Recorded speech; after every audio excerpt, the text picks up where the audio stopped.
자, 동아시아 불교의 두 번째 시간, 호국불교가 되겠습니다.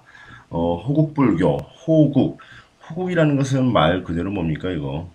그렇죠. 국가를 보호하는 차원에서의 어떤 불교를 뜻하는 것인데, 이런 호국불교가 나오게 된 배경은, 군주권 강화, 그리고 사회 안정을 위해 지배층이 먼저 불교를 수용하는 것에서 이제 출발하게 됩니다. 그 특징은 군주를 부처와 동일시하게 되죠. 그래서 뭐 여러분들 책에도 나온 것처럼 어떤 군주의 얼굴을 본떠서 그대로 불상을 건립하는 뭐 그런 형태를 보이고 있습니다.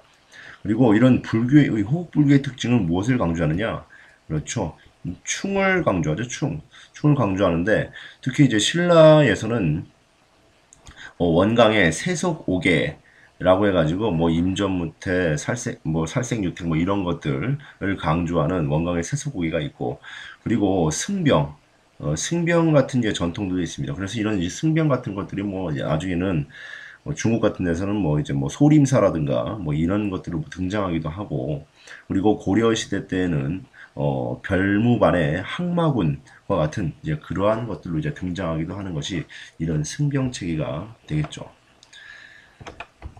자, 이런 가운데에서 이제 선종이 발달하게 되는데 선종은 우리가 그 전에 뭐 한국사 시간에 많이 배웠던 것처럼 교종과는 약간 다른 양상을 보이죠. 선종 같은 경우는 수행과 참선을 통해서 깨달음을 얻는다는 이제 그런 것이 핵심인데 보면은 이런 선종 같은 경우는 이제 성립이 남북조 시대 때 남쪽의 달마라는 사람이지 인도에서 건너온 사람이지 인도.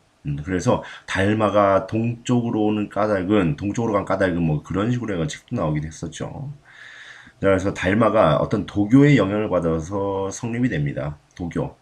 특이하게 이제 불교와 도교가 만난 것이죠. 특징은 어떤 직관적인 깨달음과 역시 참선을 중시하죠.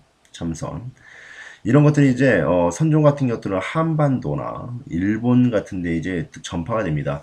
한반도 같은 경우는 언제 전파가 됐느냐?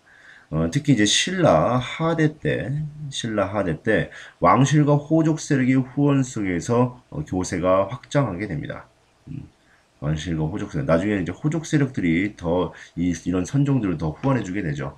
특히 이제 그러니까 신라 하대 때 호족 세력과 특히 결합을 해가지고 고려 개창에 적극 참여하면서 이런 선종 같은 것들이 적극적으로 받아들여지게 되기도 하고 고려 같은 경우는 고려 초기 때 선종이 유행을 했었지만 이제 교정이 잡다가 다시 무신 정권기에 들어가지고 다시 선종의 영향을 받게 되는데 이런 선종의 영향으로 초기 때는 천태종이 무신 정권 이후에는 조계종이 성립을 하게 되는 것이죠.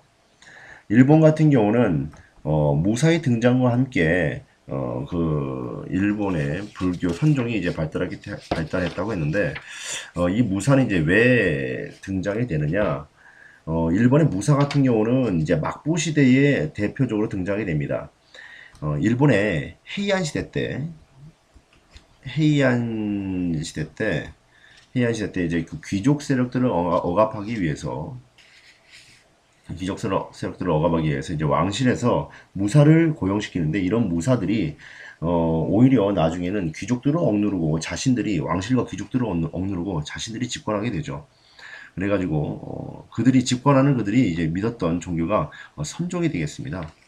무사들이 믿었던 종교가. 그래서 이제 가마쿠라, 무로망치 이런 막부 시기 때 승려들 송과 원의 어떤 승려들이 직접 포교 활동도 전개하고 또 내부에서도 무사들의 어떤 선종 유행이 바람이 불어서 일본에서도 선종이 매우 발달했음을 우리가 알 수가 있습니다. 자, 그리고 전통 사상과 신앙의 결합 보면은 불교 같은 경우는 여러 가지 것들과 이제 결합을 하게 되는데 특히 유교와 결합을 하게 됩니다. 유교. 중국의 전통 사상인 유교와 결합한다는 것, 즉 어떤 가족 공동체적인 효를 강조하는 것에서 이제 출발하게 되죠.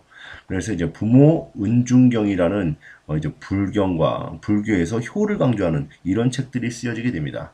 이런 부모 은중경 같은 경우는 나중에 중국 그리고 우리나라, 일본 같은 데 이제 보급이 되죠.